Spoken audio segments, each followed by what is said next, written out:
From the New York Times, it's The Headlines. I'm Tracy Mumford. Today's Thursday, March 27th. Here's what we're covering. This is very exciting. So we're signing a executive order today that's going to lead to tremendous growth in the automobile industry. President Trump has announced a new round of tariffs, saying he will impose a 25% surcharge on imported cars and car parts starting next week. Right now, a car would be made here, sent to Canada, sent to Mexico, sent all over the place. It's ridiculous. So Trump said the tariffs are meant to force car companies to dismantle their global supply chains and move all of their manufacturing to the U.S. It's really hard to overstate the extent to which these tariffs will impact not only automakers and their profits, but entire economies of countries across the world and consumers across the U.S. River Akira Davis is a Times economics reporter. She says it would cost car makers billions of dollars to relocate their operations, a move that could devastate the countries where a lot of that work happens now, like Canada and Mexico. And at least in the short term, all of the upheaval and the tariffs themselves will likely lead to higher price tags for anyone shopping for a car. In the months ahead, analysts expect consumers in the U.S. to be paying potentially thousands of dollars more for cars. And that's not only for foreign brands, it's also for American brands as well that rely on importing parts. In fact, I've already spoken to car dealers. Most recently, I spoke with a car dealer in Maine who said that already his business is being significantly impacted because consumers are essentially panic buying vehicles in anticipation of future price hikes that would be caused by these tariffs.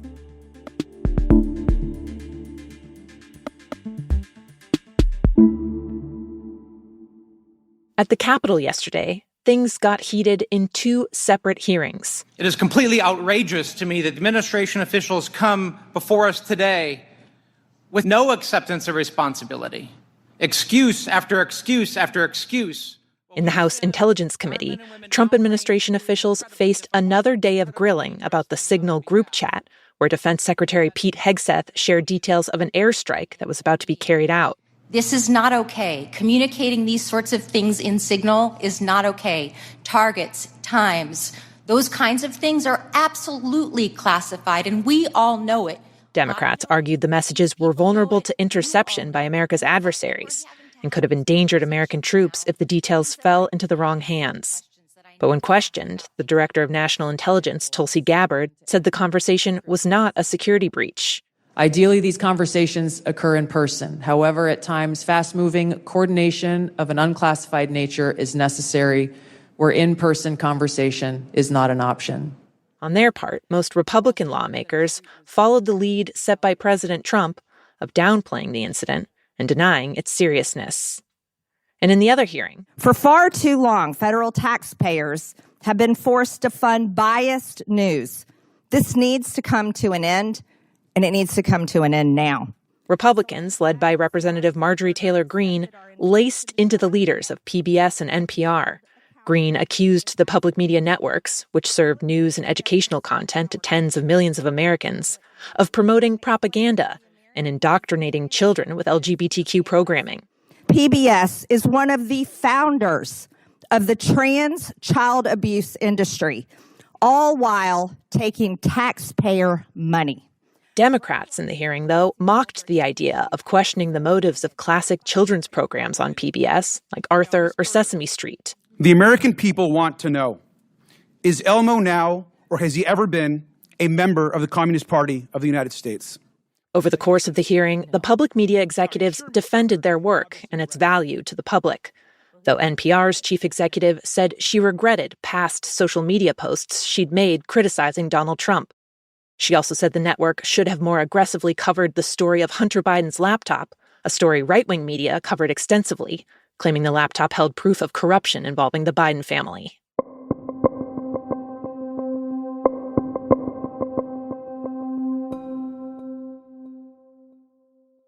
The Department of Health and Human Services has abruptly canceled more than $12 billion in grants that states were using for a range of urgent health issues, from addiction treatment to tracking infectious diseases. The funds were originally allocated during the COVID-19 pandemic, but starting last year, states were allowed to put any remaining money toward other health issues. In Texas, for example, the grants were supporting the state's response to the ongoing measles outbreak there.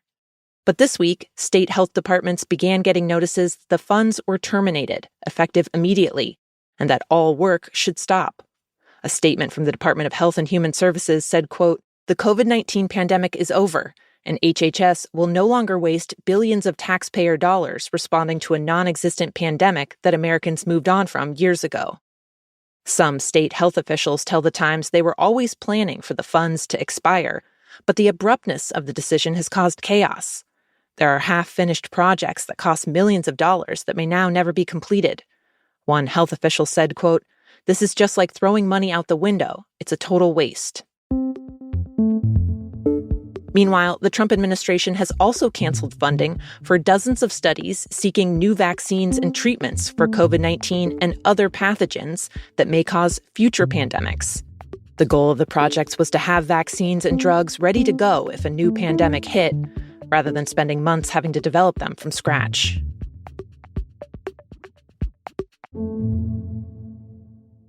In Massachusetts,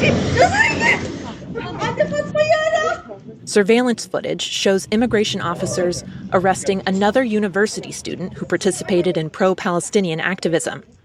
In the video, captured earlier this week, agents approach Rumeysa Ozturk, a Turkish citizen who's in the U.S. on a student visa, attending Tufts University. The police, where the police? Yeah, you don't look like it. Why are you hiding your faces? Plainclothes officers in masks then detain Ozturk on the sidewalk outside her home, while bystanders ask what's happening.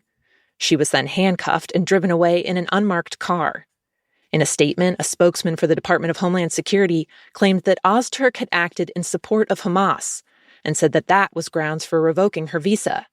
She wrote an op-ed in the student newspaper last year asking Tufts to, quote, "acknowledge the Palestinian genocide."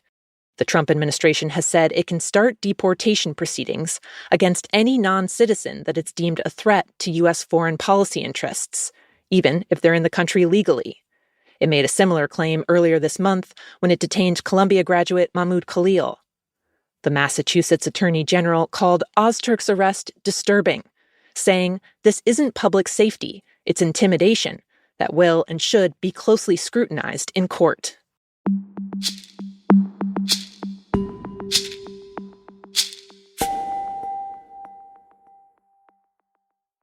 And finally, scientists are saying goodbye to a spacecraft that changed how we understand the universe. Gaia was launched back in 2013. It's a powerful space telescope that was sent up to build a precise three-dimensional map of billions of stars. In all the data that it gathered, astronomers found hints of new planets and black holes, including the black hole that's the closest known one to Earth. Scientists also used data from Gaia to help measure how fast the universe is expanding. After more than a decade of documenting space, the telescope closed its eyes to starlight this January.